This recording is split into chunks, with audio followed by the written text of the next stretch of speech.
యేసుని ప్రేమ ఛానల్కి స్వాగతం. దయచేసి ఈ ఛానల్ని లైక్ చేయండి, షేర్ చేయండి, సబ్స్క్రైబ్ చేయండి. వేద పాఠశాల రేడియో శ్రోతలకు స్వాగతం. మీతో కలిసి బైబిల్ గ్రంథ ఉపోద్ఘాత బోధన పరిశీలనను అధ్యయనం చేయడం గౌరవ కారణంగా భావిస్తూ ఉన్నాను. క్రొత్త నిబంధనలో 4 సువార్తలను ముగించి అపోస్తలుల కార్యాలు అను 5వ పుస్తకాన్ని ధ్యానిస్తున్నాం. 4 సువార్తల ముగింపులో ప్రభు శిష్యులకిచ్చిన గొప్ప ఆజ్ఞ లేక సేవా బాధ్యతతో అపోస్తలుల కార్యాల గ్రంథం ఆరంభం అవుతూ ఉంది. మొదటి అధ్యాయము 7-8 వచనాలు. కాలములను సమయములను తండ్రి తన స్వాధీనమందు ఉంచుకొని ఉన్నాడు. వాటిని తెలుసుకొనుట మీ పని కాదు. అయినను పరిశుద్ధాత్మ మీ మీదకొచ్చినప్పుడు మీరు శక్తి నొందెదరు గనుక మీరు యెరూషలేములోను యోదయ సమరయ దేశముల అన్నంతటను భూదిగంతముల వరకును నాకు సాక్షులై ఉందురని వారితో చెప్పాను. క్రొత్త నిబంధన ఆది సంఘ చరిత్రను తెలియజేస్తూ దీనికి ముందున్న సువార్తలను వెనుక వచ్చే పత్రికలను అపోస్తలుల కార్యాల గ్రంథం కలుపుతూ ఉంది. అపోస్తలుల కార్యాల గ్రంథమే గాని క్రొత్త నిబంధనలో లేకపోయినట్లయితే క్రొత్త నిబంధనలో కనిపిస్తున్న ఈ పౌలెవరు, ఇతడు ఎవరనైతే సంబోధించి ఆయా పత్రికలు వ్రాశాడో వారెవరో ఏమిటో అని మనం అనుకునేవారం. గనుక అపోస్తలుల కార్యము లేనట్లయితే క్రొత్త నిబంధనలోని అనేక విషయాలను గూర్చిన అవగాహన కొరవడి ఉండేవాళ్లం. 4 సువార్తలు మరియు అపోస్తలుల కార్యాలు ఈ 5 పుస్తకాలు క్రొత్త నిబంధనకు చరిత్ర అయ్యున్నాయి. మొదటి 4 సువార్తలు ప్రభు జీవితాన్ని తెలియజేస్తూ ఉన్నప్పటికీ క్రొత్త నిబంధన చరిత్రకు ఆధారమయ్యుంది. మొదటి అధ్యాయం మొదటి 2 వచనాలు మనం చదువుకుందాం. ఓ థెయోఫిలా, యేసు తాను ఏర్పరచుకొనిన అపోస్తలులకు పరిశుద్ధాత్మ ద్వారా ఆజ్ఞాపించిన తరువాత ఆయన పరమునకు చేర్చుకొనబడిన దినము వరకు ఆయన చేయుటకును బోధించుటకును ఆరంభించిన వాటన్నిటిని గూర్చి నా మొదటి గ్రంథమును రచించి తిని. ఈ వచనాలు మనం చదివినప్పుడు 3వ సువార్త అయిన లూకా సువార్తను రచించిన వ్యక్తియే అపోస్తలుల కార్యాలను కూడా రచించాడని, లూకా సువార్త ఎవరినైతే సంబోధిస్తూ వ్రాయబడిందో అదే వ్యక్తి అయిన థెయోఫిలాకు ఈ అపోస్తలుల కార్యాలు వ్రాయబడిందని తెలుసుకోగలం. దేవుని ప్రేమించువాడు అనే అర్థమయున్న థెయోఫిలా లూకా సువార్త మరియు అపోస్తలుల కార్యాలు అను ఈ 2 పుస్తకాలు తన ప్రేర వ్రాయడానికి యోగ్యుడని లూకా ఎంచినవాడై అనేక విషయాలను అతనికి బోధించాడు. ప్రియుడైన వైద్యుడనబడిన లూకా ఎల్లవేళలా మనకు ప్రేరణాత్మకంగా ఉన్నాడు. లూకా సువార్త ప్రారంభంలో లూకా ప్రభువును గూర్చిన వ్రాసిన విషయాలు అపోస్తలుల కార్యాల్లో కొనసాగిస్తూ వచ్చాడు. ప్రభు ఆరోహణం వరకు ఆయన ఏమైతే చేశాడో, ఏమైతే చెప్పాడో వాటి వివరాలను లూకా తెలియజేస్తూ మొదటిగా ఆయన చేసినవి అని పేర్కొన్నాడు. అంటే మొదటిగా ప్రభు చేసేవాడై తర్వాత చెప్పేవాడై ఉన్నాడు. ఇదే విధంగా అపోస్తలుల కార్యాలకు మొదటి సగభాగములో పేతురు పరిచర్య, 2వ సగభాగానికి పౌలు పరిచర్య కేంద్రంగా ఉన్నాయి. పునరుత్థాన ప్రభువుగా ఆయన వారి ద్వారా జరిగించిన కార్యాలను బట్టి ఈ గ్రంథానికి అపోస్తలుల కార్యాలు అను శీర్షిక ఇవ్వబడింది. 2వ అధ్యాయము నుండి ముందుకు జరిగిన కార్యాలను బట్టి అనేకులు పరిశుద్ధాత్ముని కార్యాలు అనంటే మరింతగా సరిపోతుందని భావిస్తారు. ఎందుకంటే ఈ గ్రంథము అపోస్తలుల ద్వారా పరిశుద్ధాత్మ జరిగించిన కార్యాల వివరణ అయ్యుంది. ఇంకా ముందుకు చదివితే పెంతుకోస్తు దినాన్న, ఆ తరువాత శిష్యుల ద్వారానైన అద్భుత కార్యాలు, సూచక క్రియలను బట్టి పునరుత్థాన ప్రభు కార్యాలు అనే బిరుదు కూడా ఈ గ్రంథానికి సరిపోతుంది అంటారు. పెంతుకోస్తు దినాన్న పేతురు అక్కడున్న వారితో, మీరు సిలువ వేసిన యేసు క్రీస్తును దేవుడు లేపెను, కాగా ఆయన దేవుని కుడిపార్శ్వమునకు హెచ్చింపబడి పరిశుద్ధాత్మను గూర్చిన వాగ్దానమును తండ్రి వలన పొంది మీరు చూచుచూ వినుచున్న దీనిని కుమ్మరించి ఉన్నాడు. ఈ విధంగా మొదటి వచనములో చూచిన ప్రకారం అపోస్తుల ద్వారా పునరుత్థాన ప్రభు కార్యాలు అంటే నిజంగా బావుంటుంది. ప్రభు ఆరోహణానికి ముందు నుండి ఆయన చేస్తూ చెబుతూ వచ్చిన విషయాలు ఆరోహణం తర్వాత కొనసాగించాడని లూకా అపోస్తుల కార్యాల్లో తెలియజేస్తూ ఉన్నాడు. అపోస్తుల కార్యాలు చివరి వరకు చదివిన తర్వాత దీనికి ముగింపు ఉన్నట్టుగా లేదు, సరిగా ముగించబడలేదు. ఈ గ్రంథాన్ని వ్రాస్తూ ఉన్న లూకా మరికొందరు బహుశా బంధింపబడిన అవకాశాలు కూడా ఉండి ఉండొచ్చు గనుక 28వ అధ్యాయములోని విషయాలతో ఆపివేయబడి ఉన్నట్టు మనకు కనిపిస్తూ ఉంది. ఈ గ్రంథానికి ముగింపు లేదని చెప్పాలి. ఈ చివరి భాగములో ఒక దాని తర్వాత ఒకటిగా రానున్న శ్రమలకు పౌలు రోమాకు చేర్చబడి కైసరెదుట విమర్శకు నిలువబడవలసి ఉన్నాడు. ఈ గ్రంథం చివరి దశలో పౌలు గొప్ప శ్రమను ఎదుర్కొనవలసి ఉన్నాడనే ఒప్పుదల మనలో కలిగించే సమాచారం ఇవ్వబడింది. దేవుని సంకల్పానుసారమే ఈ గ్రంథం సరిగ్గా ముగించబడక ఆపివేయబడడంతో మన ప్రస్తుత నేటి సంఘ చరిత్ర 29వ అధ్యాయంగా ఎంచుకొనవచ్చని అనేకుల పండితుల అభిప్రాయం. అపోస్తుల కార్యాల గ్రంథం యొక్క సమాచారం అంతటిలో మనం గమనించవలసిన ముఖ్య సంగతులేమిటంటే, మొదటిగా మనము పాత నిబంధన పరిశీలన నేర్చుకున్నట్టే ఈ సంగతులు దృష్టాంతాలుగా వారికి సంభవించి యుగాంతమందున్న మనకు బుద్ధి కలుగుటకై వ్రాయబడెను అనిన రీతిగా మనము పాత నిబంధన చరిత్ర అయినా కొత్త నిబంధన చరిత్ర అయినా ఉదాహరణలు హెచ్చరికల కొరకు వెదకాలి. పాత నిబంధనలో మాదిరి జీవితాల కంటే హెచ్చరిక జీవితాలు ఎక్కువగా ఉన్నాయి. క్రొత్త నిబంధనలో హెచ్చరికల కంటే మాదిరి జీవితాలు ఎక్కువగా ఉన్నాయి. ఈ విధంగా బైబిల్ అంతటిలో హెచ్చరికలు, మాదిరి జీవితాలు సమృద్ధిగా దొరుకుతాయి. అపోస్తుల కార్యాలు గ్రంథము ప్రత్యేకంగా సంఘము కొరకు ఇవ్వబడింది. 4 సువార్తల చివరిలో ప్రభు శిష్యులకిచ్చి ఉన్న గొప్ప ఆజ్ఞను మనం చదువుతాం. ఆ ఆజ్ఞ మత్తయి సువార్తలో ఈ విధంగా వ్రాయబడి ఉంది: పరలోకమందును భూమి మీదను నాకు సర్వాధికారము ఇయ్యబడి ఉన్నది. కాబట్టి మీరు వెళ్ళి సమస్త జనులను శిష్యులనుగా చేయుడి. తండ్రి యొక్కయు కుమారుని యొక్కయు పరిశుద్ధాత్మ యొక్కయు నామములోనికి వారికి బాప్తిసమిచ్చుచు నేను మీకు ఏ ఏ సంగతులను ఆజ్ఞాపించుతునో వాటన్నిటినీ గైకొనవలెనని వారికి బోధించుడి.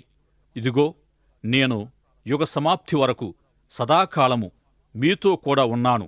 యోహాను సువార్త 1వ అధ్యాయములోని ప్రభువు తన శిష్యుల యొక్క మొదటి కలయికను మనము జ్ఞాపకం చేసుకున్నట్టయితే, వారు ఆయనను నీవు చెప్పే మాటలు జీవిత తుఫానులకు ఉపయోగపడతాయా అని ఉద్దేశములో నీవెక్కడ నివసిస్తున్నావు అని అడిగినప్పుడు, వచ్చి చూడండి అని ప్రభు వారిని ఆహ్వానించగా వారు వెళ్ళి ఆయనతో బస చేశారు.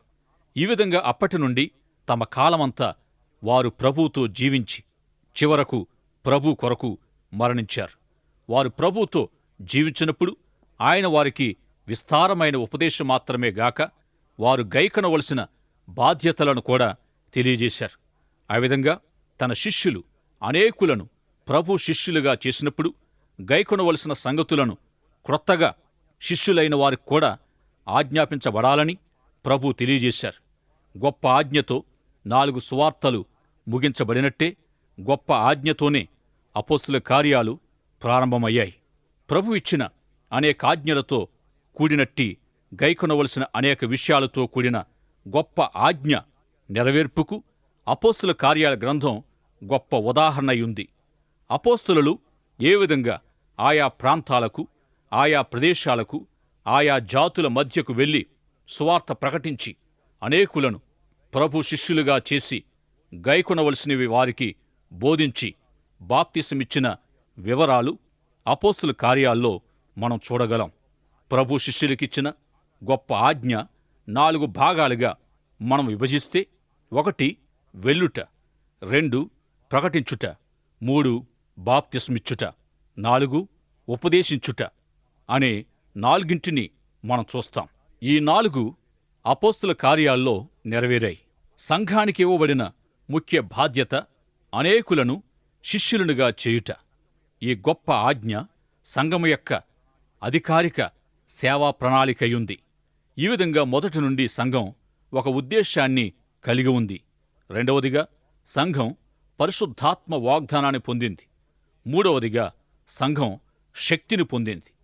పరిశుద్ధాత్మ సంఘంపైకి వచ్చి శక్తి అనుగ్రహించే వరకు వారు బయటికి వెళ్లడానికి అనుమతించబడలేదు.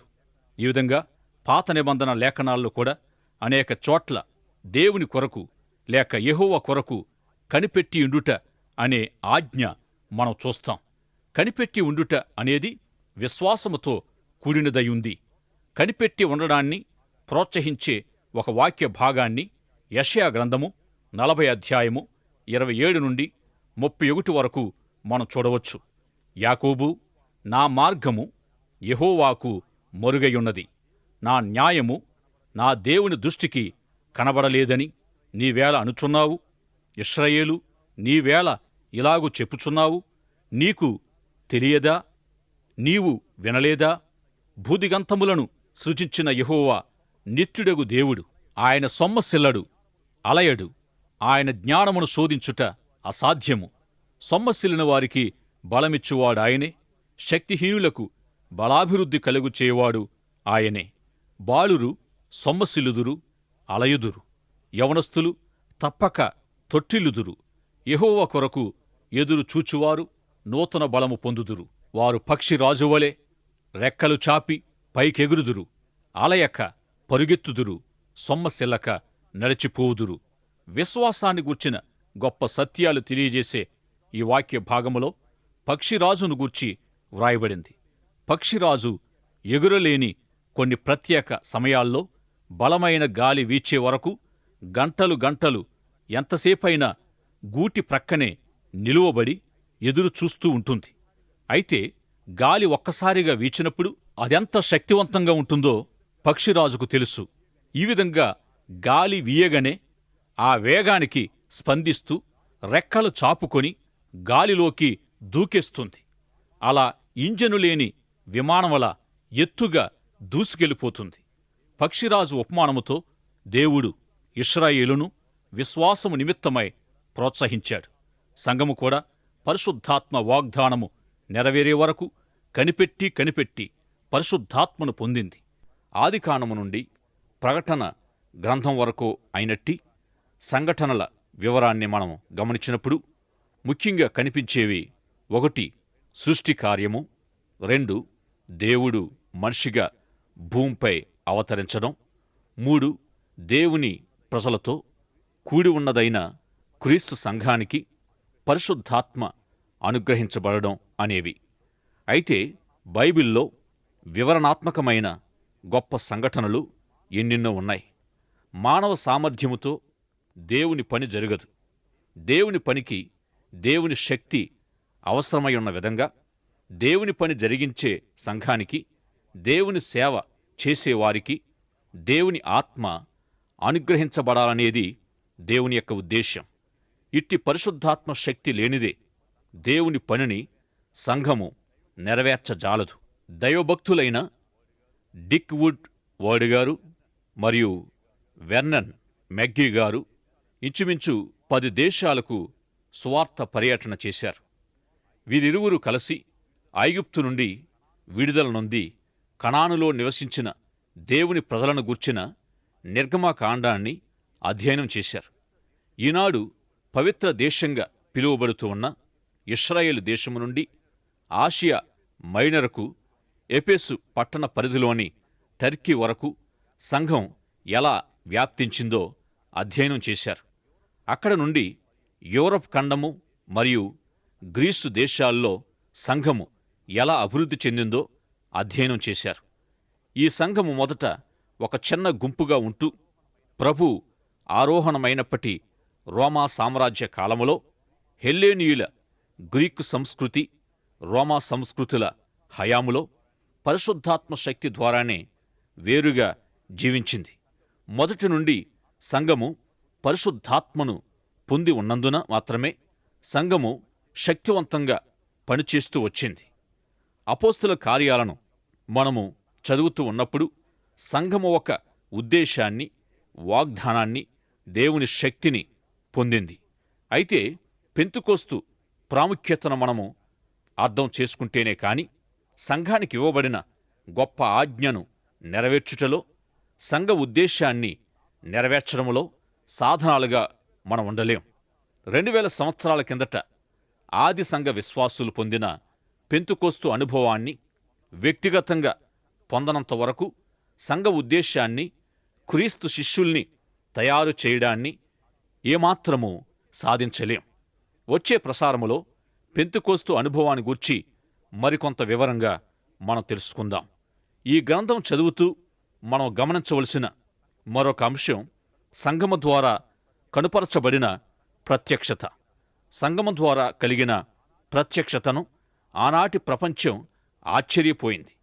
ఆనాటి మత వ్యవస్థ మరియు అన్య సాంప్రదాయం కలిగిన రోమా సామ్రాజ్యము సంఘము ద్వారా కలిగిన ప్రత్యక్షతను ఎదిరించలేకపోయాయి. కొండమీద ప్రసంగము మరియు మత్తయి సువార్త 21వ అధ్యాయములోనూ పదవి కంటే పని ముఖ్యము అనే విషయం మీకు జ్ఞాపకం ఉండవచ్చు. ఏదైనా పని చేయడానికి నీకు ఎంత అర్హత ఉన్నది అనే దానికంటే ఆ పని నీవు ఎంతవరకు చేశావనేది ముఖ్యం. ఒక పనిని గూర్చి నీవు ఎంత మాట్లాడతావో అనేది ముఖ్యం కాదు, ఎంత చేస్తావో అనేదే ముఖ్యం.